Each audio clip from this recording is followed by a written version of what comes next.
Good evening, everybody. So before we start officially, I would like to mention today's sad event and to send our condolences from here to the families of the victims of the terrorist attack today, and to wish good health to those wounded. It's important, and I wanted to say that, and I'm hoping you join me in these wishes. And now I would like to begin with formalities. I've prepared some opening words, and I'm going to read them. You would understand that. Okay. Mr. Dani Dayan, Chairman of Yad Vashem Directorate, Professor Albert Pinchasov, Rector of Ariel University, Professor Uzi Ben Shalom, Dean of the Faculty of Social Sciences and Humanities, Advocate Yoram Shai should have been here, but I don't see him yet, CEO, and Professor Shmuel Raphael, Dean of Faculty of Jewish Studies at Bar-Ilan University, and our distinguished keynote speaker for tonight. Conference speakers, ladies and gentlemen, it is a great honor for me to open this inaugural conference of the Center for the Research and Study of Genocide at Ariel University, which I could not have established almost 2 years ago without the help and dedication of professors and students, quite a few of them also participating in this conference. And of course, as a consequence of the enthusiastic collaboration with our academic foreign partners from Liberty University in the United States, also participating in this conference. The well-known phrase, "never again," has become the iconic phrase describing the universal fight against genocide and the commemoration of the Holocaust in particular. And yet, as the title of this conference declares, genocide is unfortunately a never-ending story, and constantly occurring everywhere in the world, from Rwanda in Africa to Bosnia in Europe, from Guatemala in South America to Xinjiang in China. And most recently, evidence of genocide is also traced in the war in Ukraine. And above all, the Holocaust, the Jewish Holocaust, which does not and should not evade the collective and universal memory. Research of this horrifying, unimaginable catastrophe continues, and it is just now that new evidence of the Night of Broken Glass in November 1938 has been discovered, proving that the event was planned by the Nazi regime and not an expression of the so-called spontaneous, unorganized popular violence.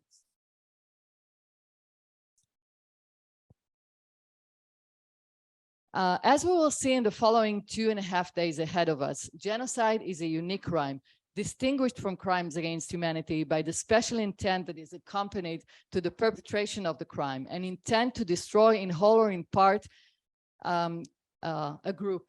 It is a crime directed at groups and not only at individuals, and it's considered the crime of crimes. And the Jewish Holocaust, the prototype of this crime, is unique among the other genocides that have taken place in the 20th century and onwards, as it is the most systematic and unimaginable satanic plan to destroy a people, the Jewish people. In the next following days, we will explore the concept of genocide and the Holocaust from a myriad of angles, including Judeo-Christian perspective on the concepts of genocide and crimes against humanity, Holocaust remembrance and educational aspects, Holocaust survivors, genocide and art, international law and international aspects, and the use and abuse of the Holocaust in contemporary discourse. As the Talmud says, the day is short and the work is great. And so I will finish my short opening speech with some thank you words to the many good people who have worked so hard to put the idea of the conference into practice. Firstly, the academic supporters of the conference, Professor Yitzhak Shai, Vice President for Research and Development at Ariel University, and the Research Authority in general, for academically approving and supporting the conference. I would also like to thank our academic collaborator, Liberty University, for academic collaboration and for sponsoring the conference, and of course for the active participation of professors that are present here. I would also like to thank an anonymous donator who wished to stay anonymous but have donated a meaningful has given a meaningful donation for this conference. And I continue by saying a huge thank you to Professor Nitza Davidovich and Dr. Eyal Win, the members of the academic committee of the conference, who dedicated much of their time in almost the last year with me working on the program and bringing together this great group of presenters that we now have. And they were also involved in the establishment of the research center. So thank you, Nitza. Thank you, Eyal. I would like to thank Professor Baruch Mor, not present here, but he is head of the Department of Economics and Business Administration, to which I belong, for supporting the activities of the research center.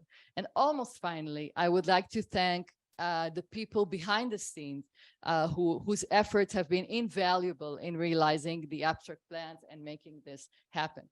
So Ms. Efrat Antman and Ms. Anat Geffen and Ms. Naama Pasca and Ms. Ruth Elkayam Itzhaki for production, Mr. Idan Mizrahi and Mr. Yaniv Ben Haron from the Moskowitz School of Communication at Ariel University for technical assistance and production of online panels. We have some online panels in this conference. Mr. Eliad Markowitz, a student from the School of Communication, for creating the website of the center. From Ariel University, and special thanks are also due to the honorable speakers from Ariel and from other universities, and of course to our keynote speaker, Professor Shmuel Raphael. Last but not least, she's not here, but because she went to do all the arrangements, Ms. Tahel Roas, a student from the Middle Eastern Department in Ariel University, who was and is my right-hand woman for the overall organization of the conference. Thank you very much, and I will now call to the stage Mr. Dani Dayan, Chairman of Yad Vashem Directorate, and thank you very much for honoring us.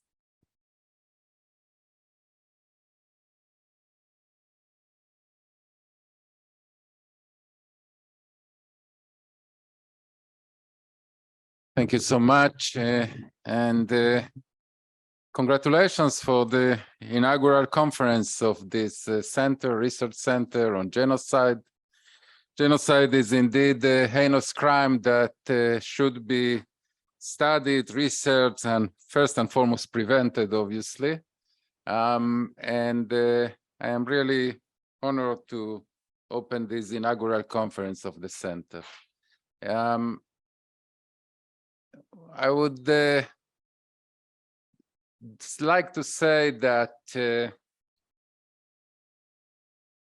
Holocaust, the Shoah, the mass extermination of the Jewish people is obviously a genocide, but genocide is only one of the components of the Shoah.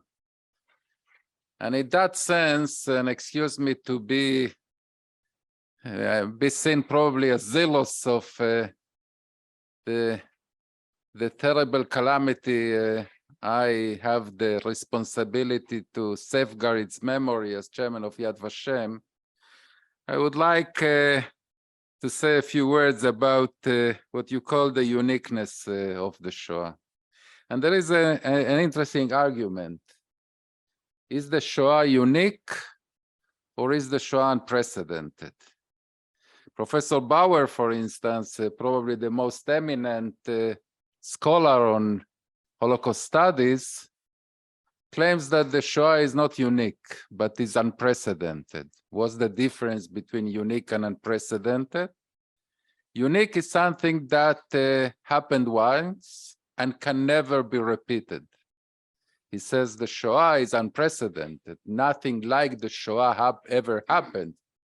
But we cannot be sure that we will not happen again. Something that happened once, that human beings did once, can be repeated again. But that is probably a semantic difference between uniqueness and unprecedentedness. But I would like to devote a few words to something that may be obvious, but I learned from our former Prime Minister Menachem Begin that also the obvious should be said sometimes explicitly. And we have to I would like to say a few words about that uniqueness or unprecedentedness of the Shoah that distinguishes from all other genocides that we have witnessed in history. And this is a distinction that is very important to understand, because in all the other genocides, and some of them were mentioned in your introduction, there were characteristics, some characteristics that were repeated in many others. In the Shoah, there are characteristics that never appeared in any other genocide in human history, till this day. Let's hope that also in the future, but we cannot guarantee that. The first and foremost is the totality. The totality of the Shoah is unique. Never in any other genocide that human history has recorded, there has been the pursuit of the entire extermination of a nation, of a group, of an ethnic group, of a religious group, of a national group. The motto of the Shoah, if to sum it up in one word, is "to the last Jew." And for instance, when the Nazis conquered Greece, and the Allies were already in the shores of Normandy. They needed every single effort to devote to the military effort to win the war. Nevertheless, they sent a boat, a ship, to the Greek island of Leros. They sent a ship to the Greek island of Leros in the Aegean in order to capture the entire Jewish community of this island of Leros. What was the entire Jewish community of the island of Leros? One 55-year-old Jew. But that 55-year-old Jew should be taken from Leros in a boat to Piraeus and in a cattle train to Auschwitz to be exterminated. And Adolf Hitler is recorded as saying that to the Mufti of Jerusalem in their famous or infamous conversation in Berlin, that thanks to the fact that they needed a translator, we have the minutes of that meeting. He said to the Mufti, when we finish the war, we will tell all the other nations of the world that will not be outside of Europe, that probably will not be under our domination, to do with the Jews what we do to kill them. So the totality of the Holocaust, the totality of the genocide of the Jewish people in the Shoah does not exist in any other genocide that human history has recorded. The second, I will mention only three, there are probably more. The second is the non-pragmatic ideology of the Shoah.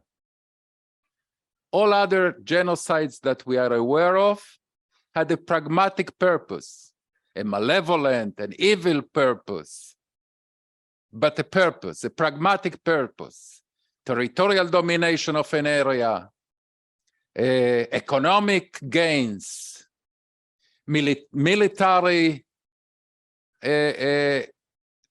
gains or military opening areas for military advance. The Shoah is the only genocide that we know about in history that was non-pragmatic. When the Nazis sent that boat to Leros, they didn't send that same boat to help the military effort. The property of the Jews was taken. That was not the purpose. Since they were killed, then they took the property, but not the other way around.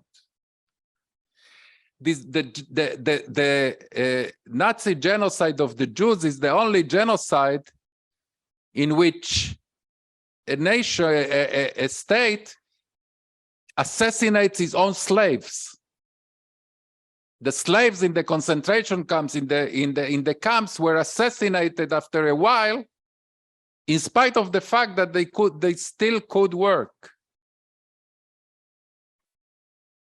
And the third and last one that I will mention is that the Shoah is the only Holocaust, the only genocide we are aware of in history that was intended not just to kill the present generation of a group, but also to wipe out its memory, to completely erase the civilization.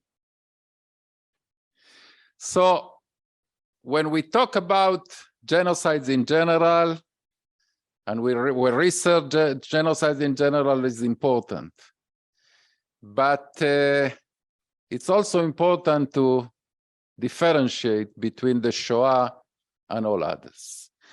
And I will conclude by something that bothered me in the last days. Probably you are aware of that.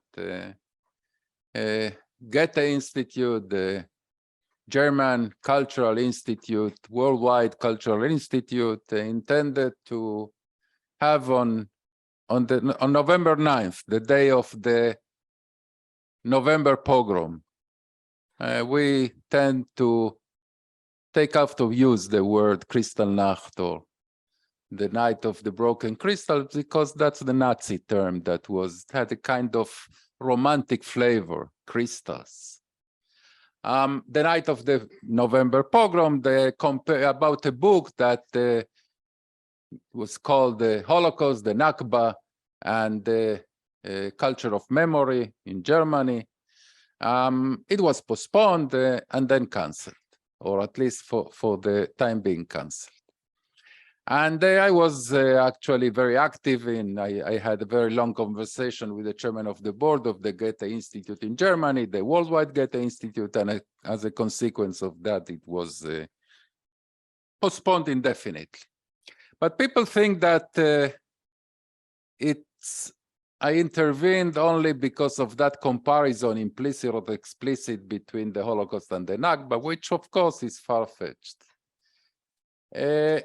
It's important for me to clarify that that book that was to be discussed goes far beyond that, and it's a symptom. It's a symptom of a serious problem that we have. Actually, I will read one passage, one sentence from the author of that book. I must admit that I didn't read the book itself because it's only in German and it was translated into any other language. But I read very carefully interview by this lady, Charlotte Wiedemann, in the press. And what she says is the following. Listen attentively. The prestige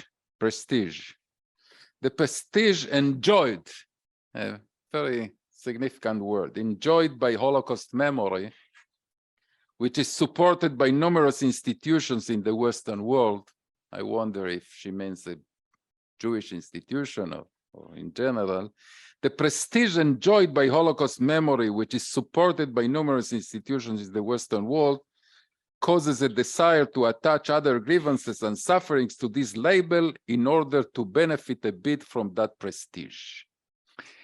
Basically, the thesis of that book that was to be discussed in the Goethe Institute in the night of the November pogrom was basically that we Jews are privileged in our life and are also privileged when assassinated. That was a clear anti-Semitic trope that I couldn't, as chairman of Yad Vashem, let it pass without avoiding that. So thank you so much for inviting me to open this prestigious conference, to the inaugural conference of this center. And you know, when we talk about a center for the research of genocide, the best thing I can wish you is to be unemployed. Thank you.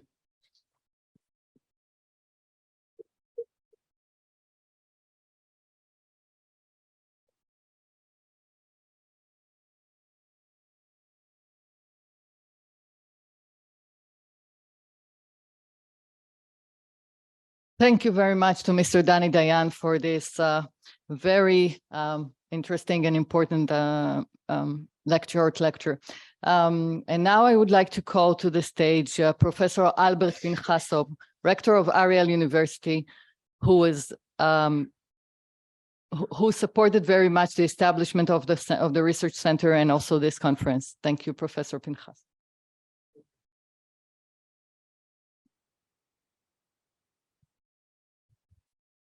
Good evening. I would like to warmly welcome the participants of the international conference, the Holocaust and Genocide in the 21st Century, a grievous yet never-ending story, organized by Ariel University and Liberty University. I must confess that to prepare a welcome speech for this conference wasn't simple for me.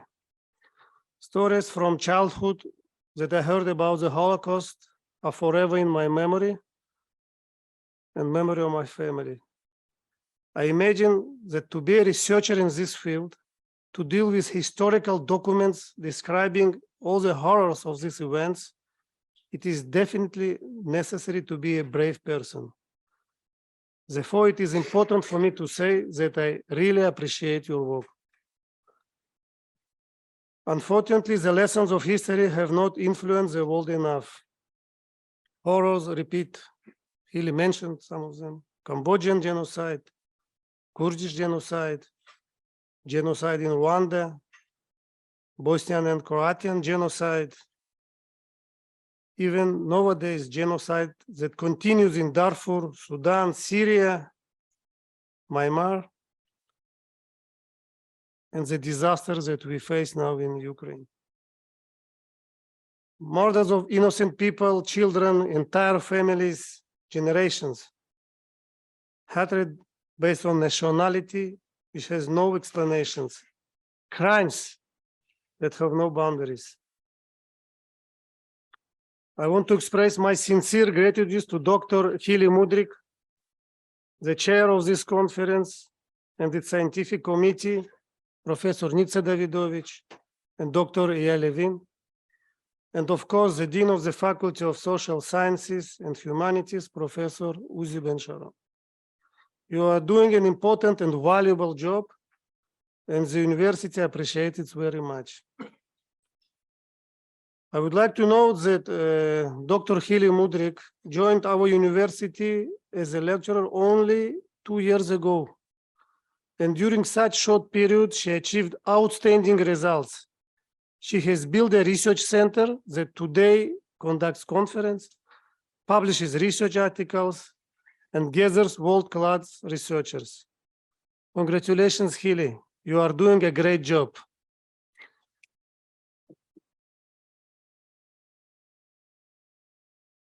I would also like to note that today's conference is an important milestone in our partnership with Liberty University. Liberty is a strategic partner of our university. We really appreciate this friendship and would like to thank Dr. Robert Hurt, Dean of the School of Government at Liberty University, for his contribution to the development of relations between us. I'm very proud that such an important project as this conference on the Holocaust and genocide has become one of the areas for this cooperation. And I also would like to thank you, our guests from Liberty, for joining us. And I'm sure that this is a great advance forward to our collaboration. I also would like to thank our guests from Czech Republic, from Poland, and I already spoke with our representatives from Poland. Poland gave us very great example how we should behave when we face the disaster. And I think you understand what I'm talking about. I would also like to warmly welcome a dear friend of the university and my friend, Mr. Danny Dayan, former ambassador of Israel in the United States in New York, and currently the chairman of the Yad Vashem Directorate.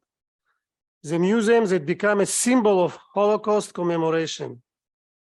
The museum today provides great assistance to many organizations around the world that are building their exhibitions dedicated to the Holocaust. Dear Danny, we appreciate our friendship and thank you for being with us here today. Dear organizers, dear participants, dear speakers, once again, you are doing incredibly important work by studying the topics of the Holocaust and genocide, publishing articles, organizing conferences, establishing courses for students and teachers on these subjects. It is especially important that the Academy is an integral part of this commemoration.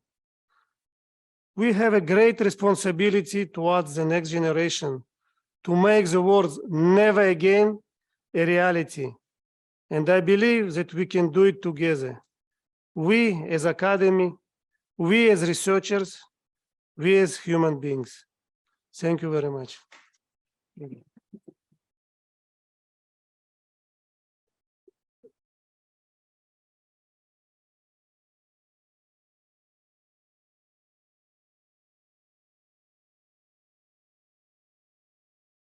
Thank you very much, Professor Pinchasov, for the encouraging things that you said. Thank you very much.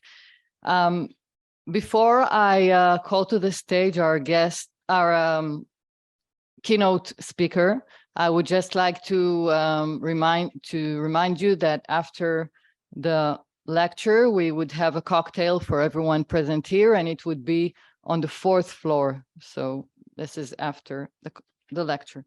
And now I would like to invite Professor Shmuel Raphael, and I would need to read his CV because it is, as you can imagine, it is not 2 words.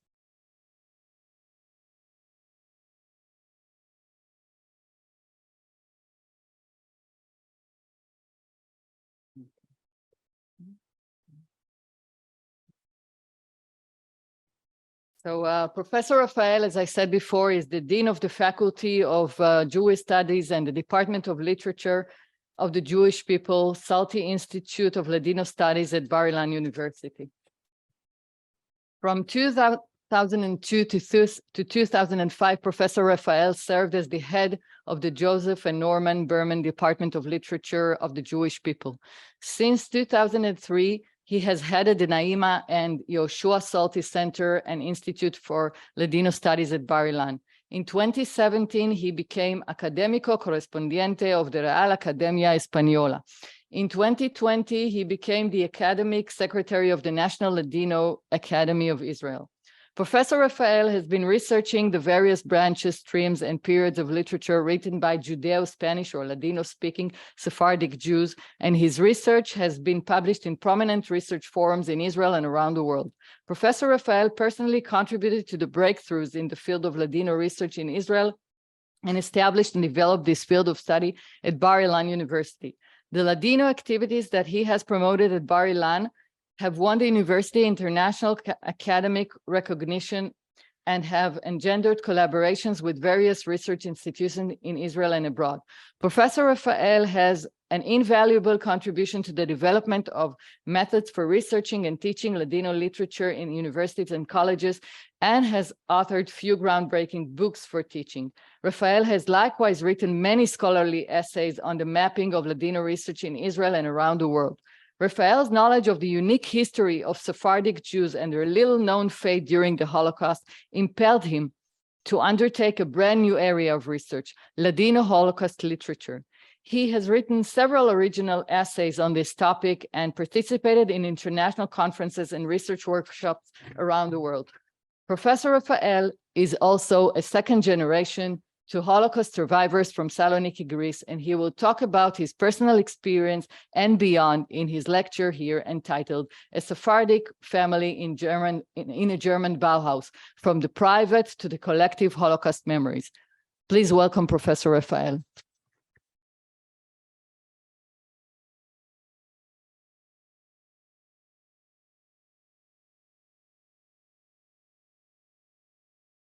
Thank you very much, Dr. Ili Mudrik, for the kind words and for inviting me to present my lecture and my personal ideas concerning the Holocaust and the Sephardi culture.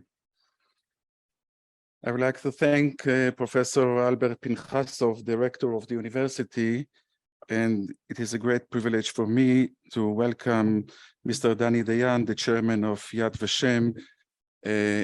Welcome, dear guests.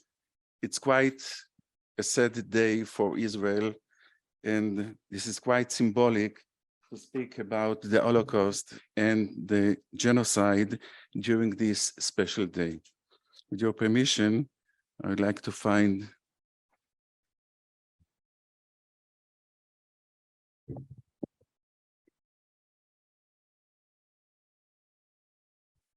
okay.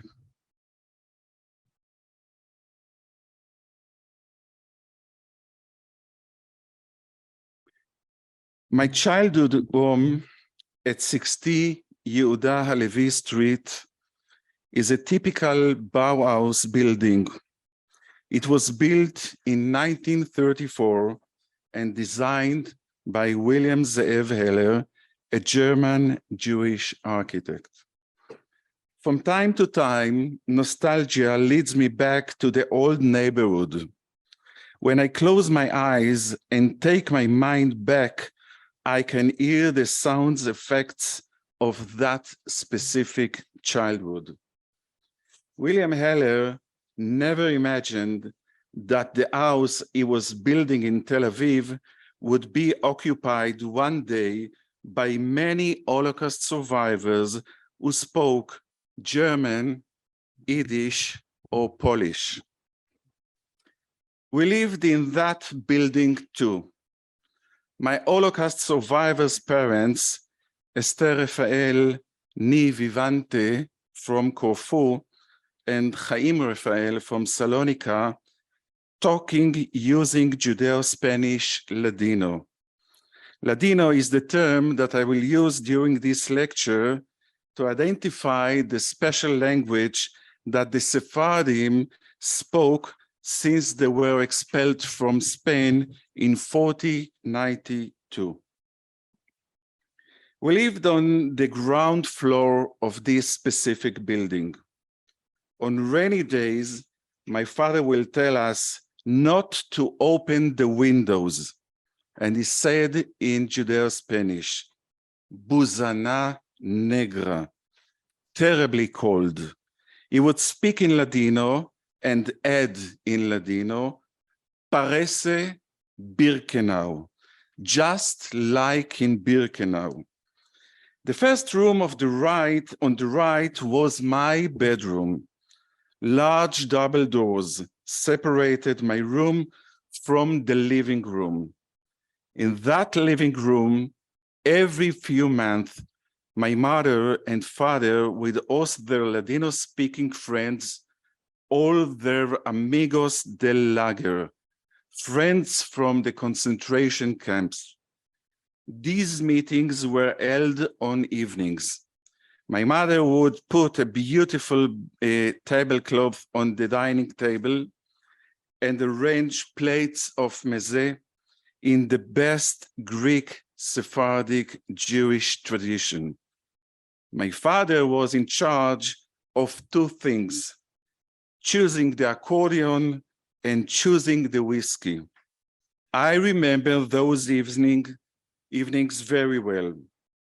My bed was right on the other side of the door. I would listen to the stories that flowed out after the alcohol flowed in, as the guests remembered their days as prisoners in the concentration camps. Each story would begin with a phrase in Judeo-Spanish, no sabes lo que yo pasé.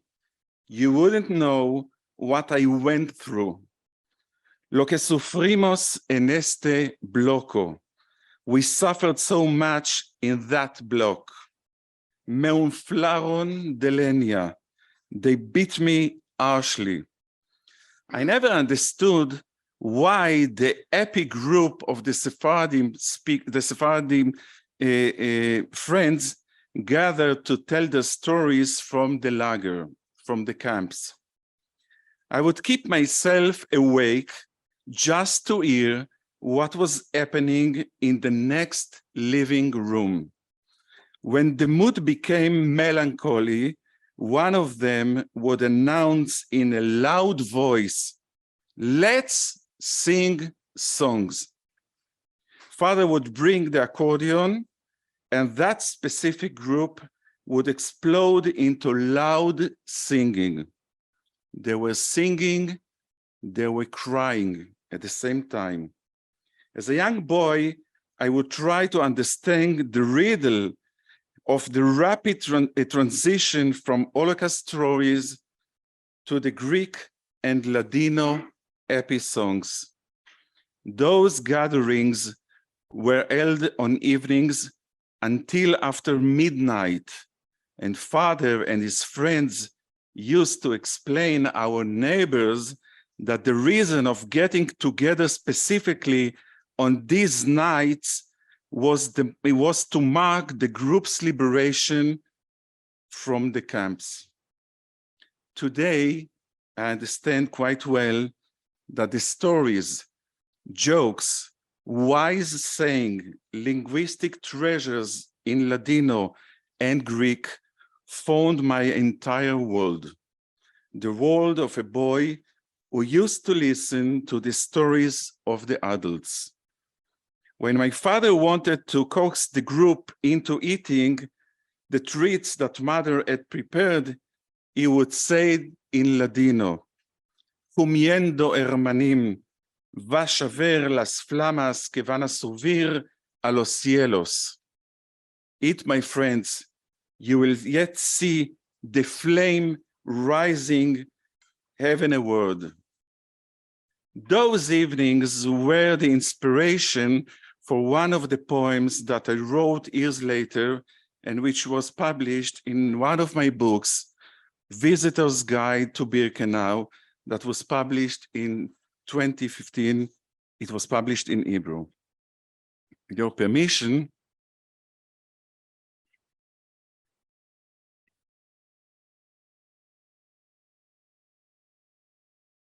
you have the translation of one of the texts. Since time is running, I'm not going to read it completely. שמחה. כשאבא ביקש להעלות את בירקנאו על ראש שמחתו, הוא היה פוקד על אמא לעבור לדום הצבעים של אסירים בסלקציה ולהתייצב זוג איתו בעיניים צרובות אל מול השם הנשרפת שבערה כאש התמיד בסלון ביתנו שברחוב יהודה הלוי 60 בתל אביב.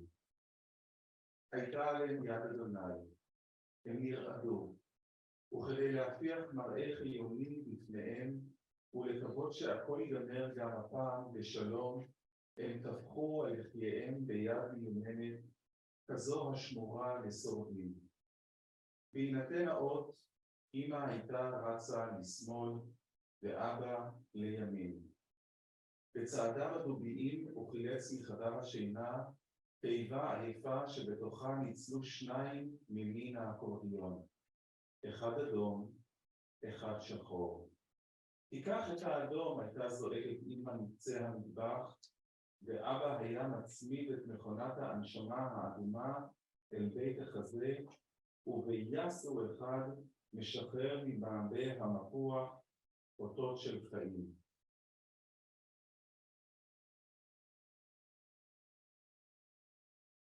כשעלתה המנהיגות, In our daily life, our home was much less joyful than at those nights' gatherings. Father would leave the house early in the morning and return late at night. As soon as he got home, Mother was waiting for him. Father rested and Mother busied herself around him. Father's nap lasted for a full hour and was followed by an almost fixed ritual. Father would go into the bedroom, bring one of his two accordions, take them out of the wooden box, go into the corner and play tunes to himself. Soon I will play to you, he used to tell me, the last tango I learned in Salonika, the one I managed to learn after the Germans entered Salonika. He would say that to me almost every evening and launch into the lively interpretation of the tango he loved so much. When father would play, mother would sing quietly to herself and would sometimes also join father. She had a beautiful voice. It was not difficult to see that mother loved sad songs. Most of them were ones I learned both their meanings and their messages only years later. Sometimes father would play the tune and mother would sing. Often she would just sing to herself.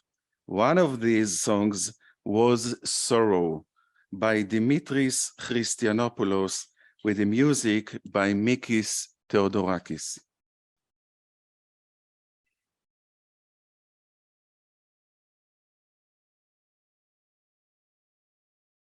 Sorry, because there's no connection to internet, so you will forgive me.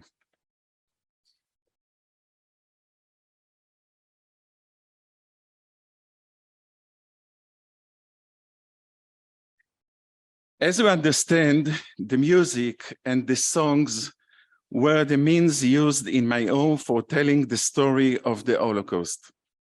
Those were the years when the Sephardic narratives on the Holocaust was hardly a part of the Israeli or the international discourse. I knew a great many Holocaust survivors. The thing they had all in common was that each one had a big story hidden inside himself. It could work for you if you do. No? Oh, the same. Now it should go.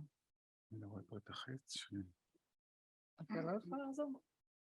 לא משנה, לא משנה. Inside the private homes, they had personal memorial sites. Each person and his own personal narrative. Many years passed before the story of the Holocaust of the Sephardim Jews came to light and emerged from the private space to the public space in Israel. Part of this lecture will be about that specific process. Everyone who visits Birkenau is taken to see the bronze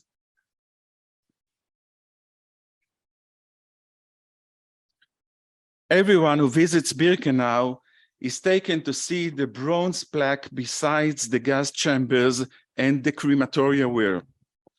Each plaque in a different language. This long row of plaques was installed in 1967. One more, the final plaque, was added only in 2003. This was the plaque written in Judeo-Spanish or Ladino. That plaque was added 36 years after all the other memorial plaques following intensive efforts by the Ladino-speaking Holocaust survivors headed by Professor Chaim Vidal Seficha, a Ladino scholar from Paris. 60 years after the Ladino-speaking Jews were brought to that specific place, the unique sound of Ladino was again heard in Birkenau, and a few dozen Sephardi Jews, mostly from France and Greece, gathered to pay their last respects to the dear ones, and to give the traditional Ladino language a place in memory.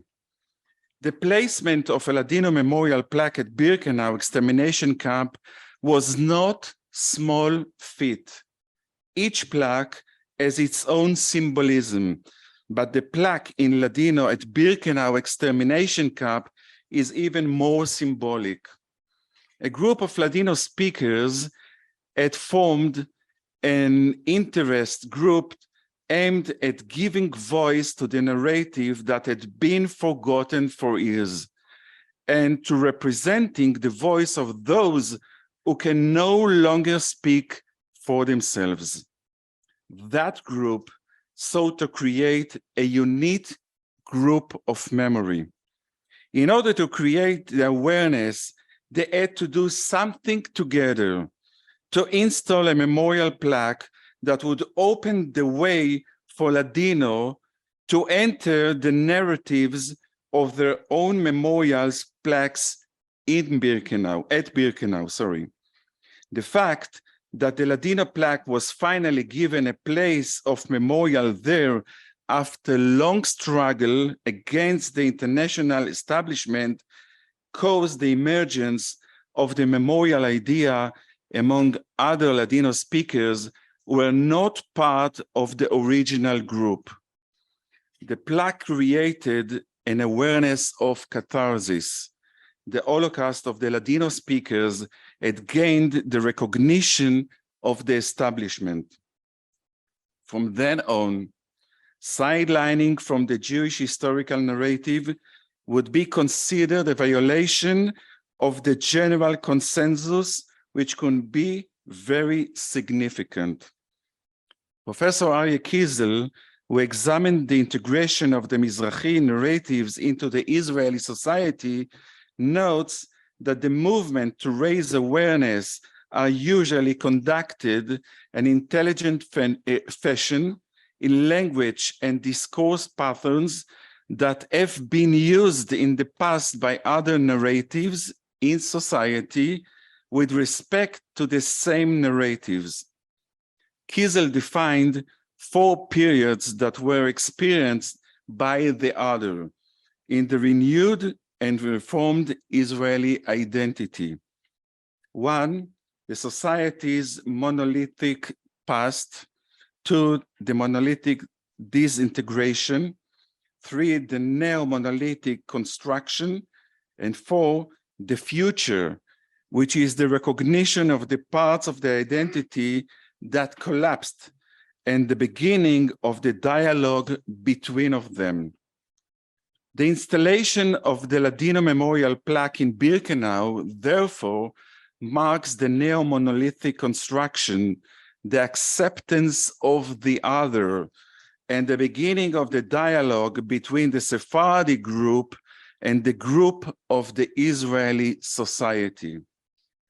More than anything else, raising the awareness of the memory of the Holocaust in the Sephardi contexts contributed to the revival of the Holocaust narrative among Ladino speakers in Israel. The Ladino speakers could not reconcile with the Israeli ideology of the memory of the Holocaust, whose perpetrators aimed to create a new fundamental narrative based on a central collective memory. The Ladino speakers could not also agree to the construction of the Israelization mechanisms that were built on the American model, but which were more sophisticated and more destructive for the individual group. The Ladino speakers had to create a clear identity outlined for themselves, and the memory of the Holocaust was an important part of this specific picture. By raising awareness of the memory of the Ladino-speaking victims, the survivors could create the unique identity for the complete Sephardi group, a kind of Sephardic internal ethnic group narrative, while at the same time allowing the Ladino speakers cross the lines into the mainstream culture and to integrate in the memories of the Shoah. In other words, the same Holocaust memory that caused the Ladino speakers to feel like strangers within the Israeli society created the bridge to the society of survivors in its broad Israeli contexts. In addition to being aimed at relating the story of the Ladino speakers in the Holocaust, the efforts to present the story was all the more a means of enabling these Sephardi Jews to feel like equals among all other ethnic groups that had experienced the Holocaust in Israel. In recent years, the Ladino speakers themselves from a large variety of Sephardic diasporas are not only from Salonika diaspora, have felt an obligation to talk about the Holocaust much more so than in the past. Recalling the Holocaust has become an integral part of the activities of Ladino speakers in Israel and in the diaspora. Some of the main cultural agents in this field were the Israeli fifth president, Yitzhak Navon, and the poet Chaim Guri, the most definitive poet of the generation of the Israel Wars of Independence. These two men, whose great contribution I cannot present here due to lack of time, began showing an interest in the Sephardic Holocaust stories in the late 70s here in Israel. Navon and Guri were each motivated by different factors, but from a cultural perspective, both had a significant influence on the molding of Sephardic memory of the Holocaust. It is important to examine the reason that the Sephardic Holocaust narrative was forgotten in Israel collective memory. Nearly half of Europe Ladino-speaking Jews were murdered in the Holocaust, and the other half, who lived in Turkey and the central Bulgaria, were mostly saved thanks to the policies of the countries during the Second World War. It is hard to estimate the number of Ladino-speaking Sephardi Jews who lived in Europe, in European lands, including in Turkey and Bulgaria on the eve of World War II. The relevant sources showed about 190,000 Ladino-speaking Sephardi Jews who lived in Bulgaria, including Thracia region in North Greece, Yugoslavia, in Belgrade, Monastir, Sarajevo, and Skopje, in Greece, of course, in Salonika and its neighborhood cities in the North Macedonia region, and of course in Turkey. The number does not include around 20,000 Sephardi Jews who lived outside the main communities, such as the Sephardim who spoke or understood Ladino in Amsterdam, in Budapest, in Bucharest, in Hamburg, in Vienna, and of course in Paris, and in many cities through Europe. The Holocaust almost completely wiped out the Ladino speakers from Salonika and its surroundings in southern Bulgaria, in the Yugoslavia, and in the cities mentioned above, where there were large groups of Ladino-speaking Sephardi Jews. By the middle of the 20th century, the demographic linguistic map of Sephardi Jews throughout Europe had changed completely, and the rich linguistic culture that had thrived for hundreds of years almost disappeared from the world. Most of the Ladino-speaking Holocaust survivors moved to Israel, and their numbers among the general population of immigrants was very, very small. Israeli historian, well-known historian, Hannah Yablonka, examined the social, cultural, and demographic characteristics of the Aliyah of the Holocaust survivors to Israel.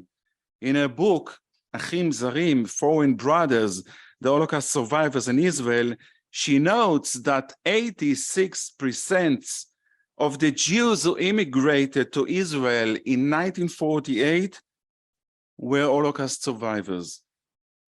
In 1949, 141,000 Jews immigrated to Israel. It means that 67% of them were Holocaust survivors. These numbers mean that in the first 2 years after the establishment of the State of Israel, Holocaust survivors accounted for over 70% of the new immigrants. The relative proportion of the Holocaust survivors from the Ladino-speaking countries was very, very small and was barely few hundreds. These figures had a major impact on the understanding of the integration process of Ladino speakers in Israeli society after the Holocaust, and even more so on the inclusion of the Sephardic narrative in the overall narrative of the Holocaust survivors society. The Ladino-speaking Holocaust survivors lived mainly in 2 cities, of course in Tel Aviv and in Haifa, and tried to blend in with the previous waves of immigration from Ladino-speaking countries in Israel. The Holocaust survivors tried to hide their personal stories from the Holocaust, even among other immigrants from those specific Ladino-speaking countries.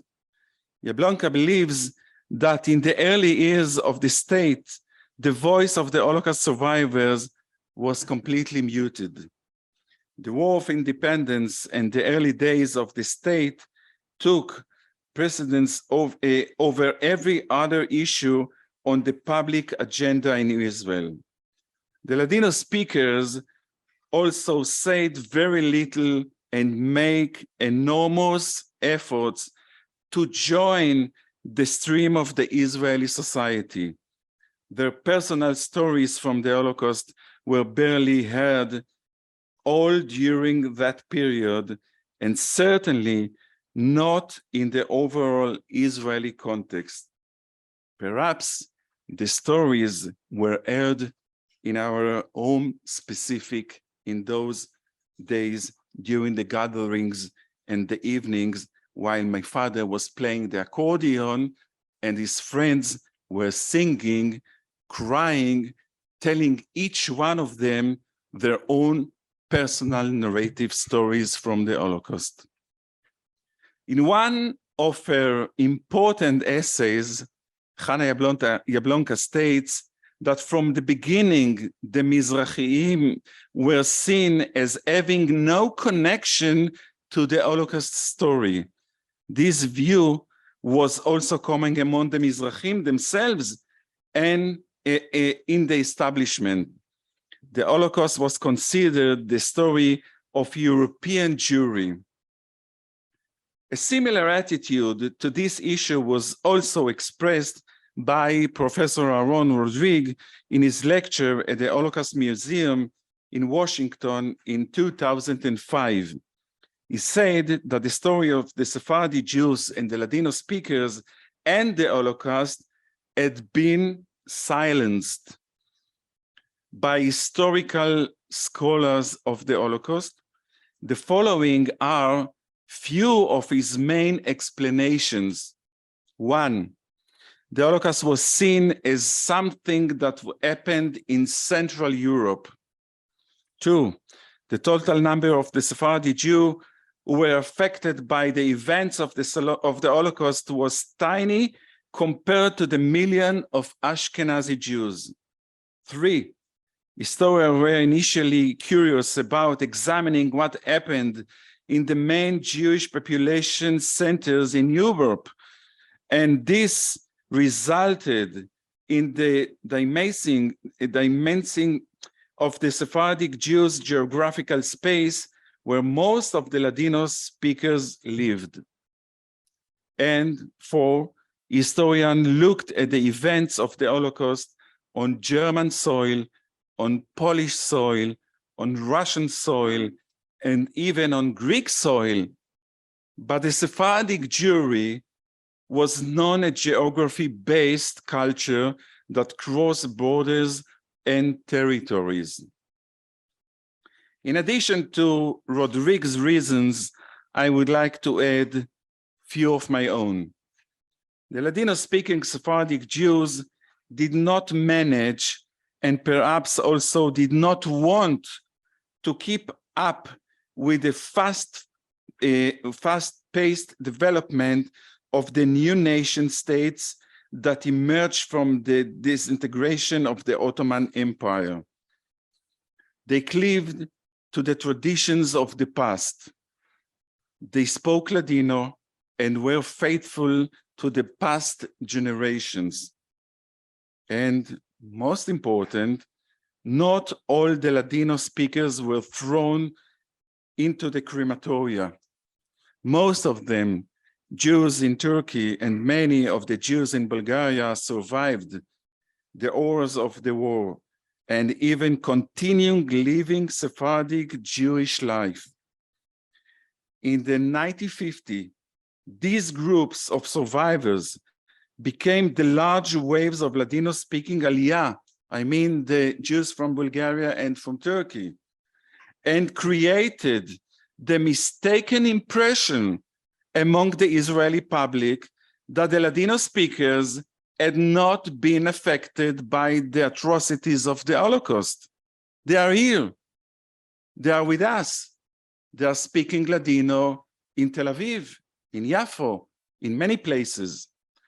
The Jews from Turkey and Bulgaria, a total number of around 100,000, blended into the Israeli society very well. They spoke Ladino, and the Holocaust was not a fundamental part of the cultural reality. The Holocaust was also not part of their memory heritage.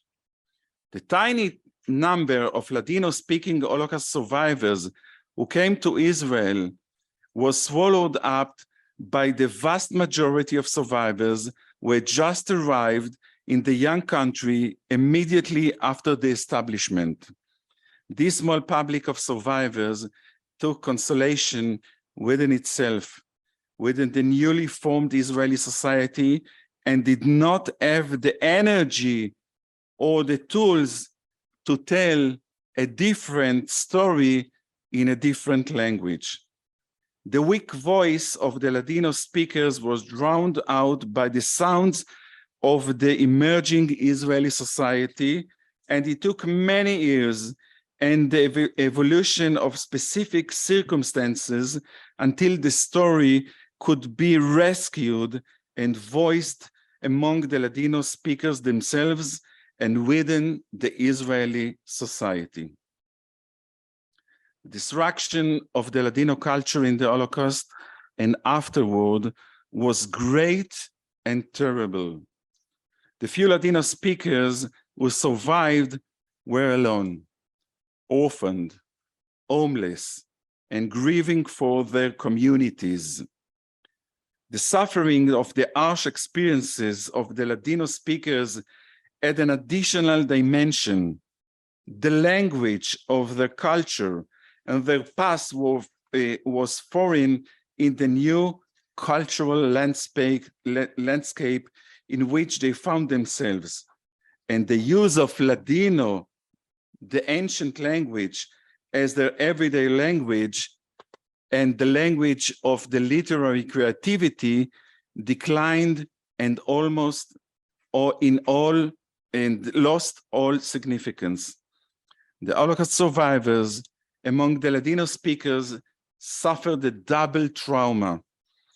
Their suffering in the concentration and extermination camps was made worse by the shunning of their experiences into the margins of the Israeli historic narrative.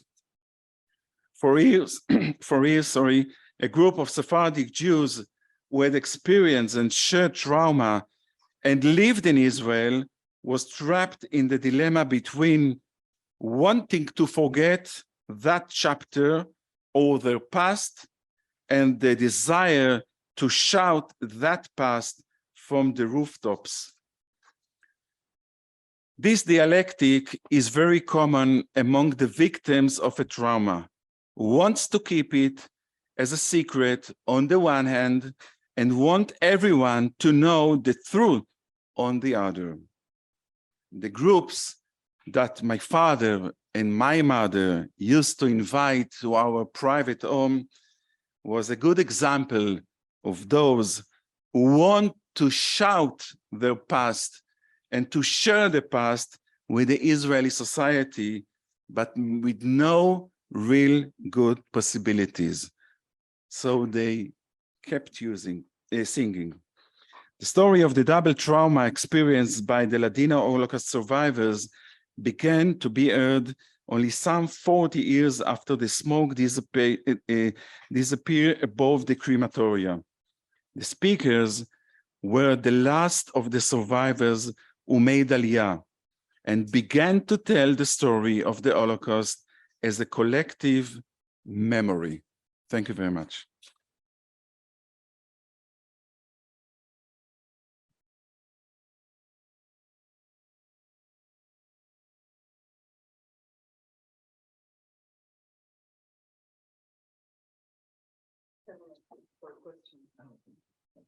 Okay, so now I would be happy to have some questions from the audience, and we have a microphone if anybody wants to ask.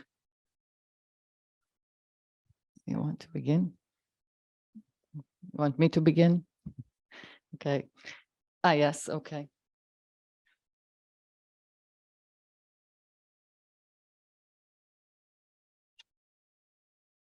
Hello. Can you hear me? Mhm. Yeah. Hello. Thank you very much for the very interesting look into the history of Israel and the memory of the Holocaust.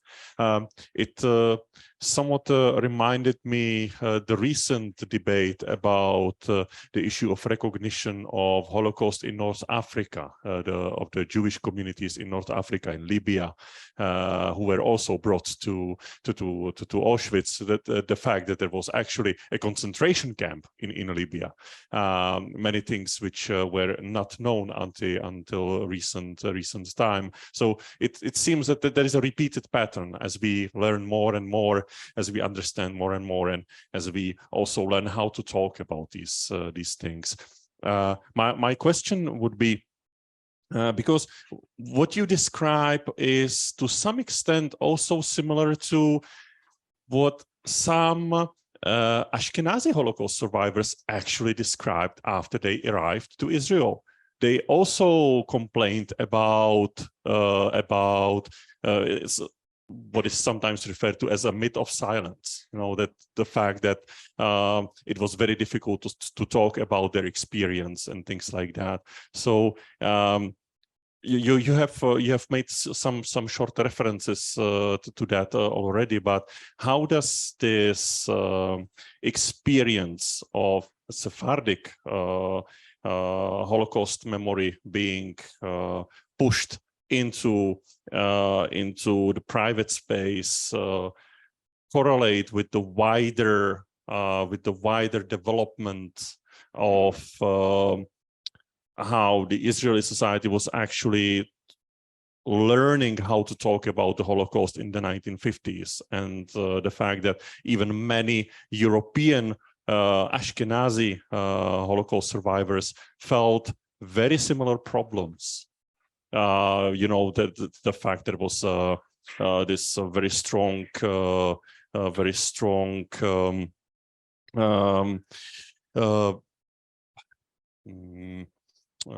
sentiment of ghetto uprising, יום השואה וגבורה, ויום השואה ומרד הגטאות, you know, and things like that. Could you please reflect on that? Thank you very much. Thank you very much for your comment and your for asking me. Well, I think it would take us quite a seminar to examine the process. But I would like to tell that even Hannah Jablonka, in her books, is dedicating the chapters to understand the process of rising the stories out from the inside private home to the Israeli society.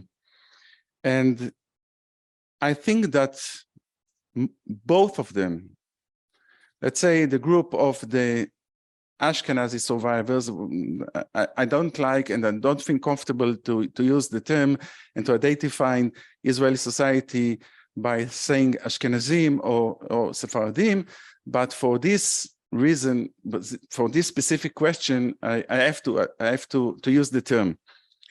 And both of them, the Ashkenazi survivors and the Sephardi survivors, suffered the same by the process, and the process took them time to bring the stories outside the Israeli society. But I think, and it's read quite well in many scholarly works, that the Sephardim themselves, it took them quite a long period to be able to share the personal and private narratives within the Israeli society. So this is quite a complicated question. Just a second, maybe. Okay. Does anybody else want to ask? Okay, so I'll ask something and then I'll let you go with the follow-up, okay?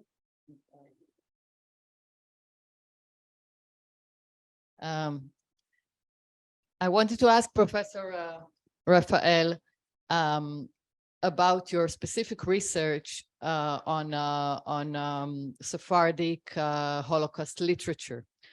What was peculiar about it? What did you discover about it that was different from any other literature about the Holocaust? And does it correlate with the fact that you said that the stories were not told? How did the research of this literature make these stories revealed or exposed, and what did you find in specific in this research? Thank you very much for the question. On 2009, if I'm not wrong, a book of mine was published in Barcelona in Spanish under the title Un grito en el silencio, a Sephardic poetry of the Holocaust. And the main idea of the book was to bring to the Spanish readers and afterwards to the Sephardim readers around the world,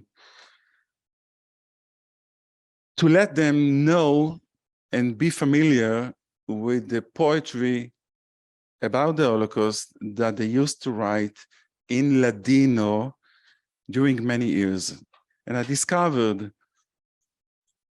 some beautiful, of course, some important and significant texts and poetry that was written in Ladino, in Salonika, in Xanthi, during the occupation. And I was able to publish the texts. And the main idea of the book was to bring the knowledge that in our chapters of poetry of the Holocaust, there are important works that were written in Judeo-Spanish, in Ladino. And I consider them as the hidden text of the poetry on the Holocaust. And the aim of the work was, the aim of publishing the book was to bring the knowledge that while we are talking about the poetry of the Holocaust, we have and we must to remember that there is quite big a corpus of Ladino poetry that should be combined in our culture, in the Israeli culture, and of course in the culture of the Sephardim around the world. Is not found in the Hebrew, in the Israeli education. Of course not. Oh, Of course not. were there efforts made to do that? Mm. Well, I'm trying in different areas to do as much as I can to bring the knowledge of the Sephardim during the Holocaust and after the Holocaust. And of course, the poetry is one of them. And there are many other activities that I was involved with them. Yes, but of course, the poetry that was the hidden poetry in Judeo-Spanish is something that should be learned and should be combined in our daily life, in our culture. And I wish that one day, Danny Dayan is here, one day, Ladino poetry written by Holocaust survivors will be read in the ceremonies, on the central ceremonies of Yad Vashem during the Memorial Day. I had to ask, but I wanted to say that, can I say that, Maya? We have here one of our speakers in tomorrow's panels, Maya Valentine. She edited two collections of poems that were written by genocide survivors, and there was one dedicated to the Holocaust in particular. But can you say something about that? And did you know about Ladino? Do you want to include it in your next book? Could you say something about that?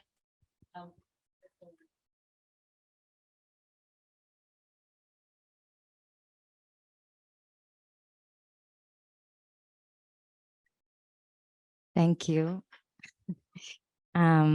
First of all, thank you for, I relate to what your work is about.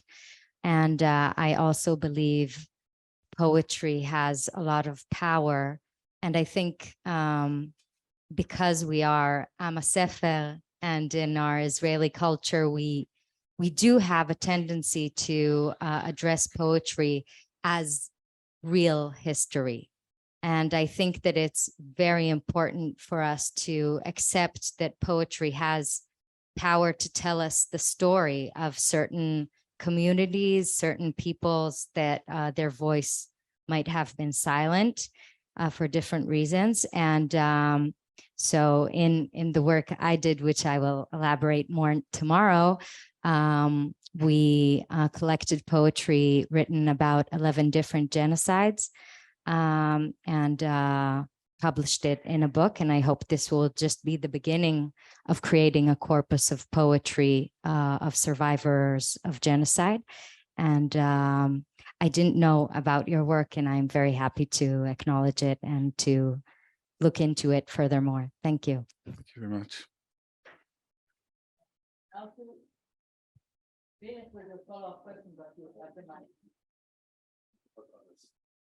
I don't know.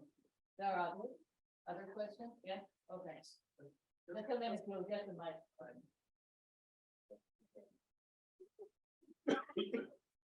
But if you could also elaborate in your response to Maya, where can the public today find this corpus of poetry of the Sephardic Ladino-speaking native of Ladino-speaking Jewry of Europe? Where can the public see this or be exposed to it? I mean, if I go to Yad Vashem or to Lochamei HaGetaot or to other institutions and museums today, I'm not sure I will be exposed to this story. Okay, I'm thinking to myself if I would share with you quite a bad story concerning the book that I've published in 2009 in Barcelona under the title Un Grito en Silencio. But first, I will tell you that there are two anthologies. One that was published in the United States under the title Oh, I forgot. Sorry, it will come to me. And the second one is the one that I've mentioned that I've published in Barcelona. Once the book that I've published in Barcelona was ready, I came to the bookstore at Yad Vashem and asked the director, would it be possible to present the book so the visitors can find it and maybe they will be interested in reading or, I don't know, and learning something about the poetry and the Sephardim during the Holocaust. And I've got an official answer by letter, those days it was letters, saying to me that she was not sure if the public or the audience will be of great interest of getting this book and reading something concerning the poetry of the Sephardim during the Holocaust. I remember that answer, and I remember the letter that I had to send to the previous chairman of Yad Vashem, saying that I cannot receive such an, I don't know what term to use, but I cannot accept such an answer saying that who will be interested in reading the poetry of the Holocaust written in Judeo-Spanish. And the book was not presented in Yad Vashem. I'm sorry for that.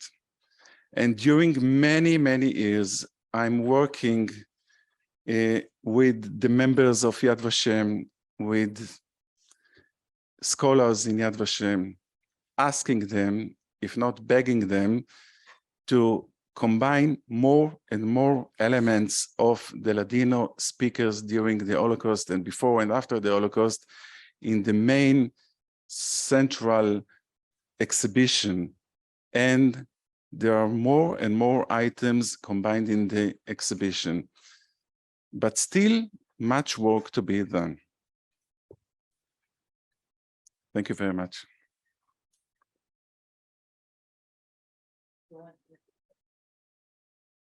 Okay, so we'll just have the follow-up question. Do you want to do that? No. Okay, during we have a question. I have a question.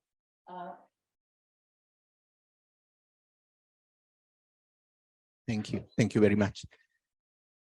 Considering the common experiences of the Jewish community with Spain, and then the Aymara, Quechua, Inca, Aztecs communities in the New World, which as a result of the Spanish conquest and colonization of the New World, have had a similar experience as what the Jewish community endured during the Spanish regime historically. So the fact that this literature is available in Spanish, has been published, it seems to me that could have or should have had an influence in Latin American countries in terms of not only of that common experience of indigenous communities, the Jewish community historically with Spain, but also in terms of the neo-fascist movements that have for many years ruled under military dictatorships, Latin American countries. This kind of literature regarding the Holocaust and the importance of resistance movements against neo-fascism, have you seen an influence in Latin America with democratic movements? It's something that needs to be done now so that in the future this can provide an inspiration for Latin American communities that are today, again, struggling with authoritarian tendencies. In other words, what is the impact of this literature globally and specifically in Latin America? Well, actually, I cannot answer your question regarding what's happening in Latin America. But I can tell you something that in the last years, Spain became much more involved with the history of the Sephardim, and more specifically with the history of the Ladino speakers. And it was the National Academy, Real Academia Española, the National Royal Academy in Madrid, who decided to help and to establish here in Israel the Ladino or the Judeo-Spanish Ladino Academy, which is related to the Royal Academy in Madrid. And I was quite lucky to be one of those promoters who had upon his shoulders the historical mission to create here in Israel the Ladino Academy. And there is a Ladino Academy for the language and for the culture activated here in Israel. And think about that there are two other academies in Israel. One is for the Hebrew Academy for the Hebrew language. The second one is the Arabic Academy for the Arabic language. And the third one is for Judeo-Spanish and Ladino Academy. But this is quite an historical event. And this is something that couldn't happen without the, let's say, the help or the encouragement of the Royal Academy in Madrid. So things are under change.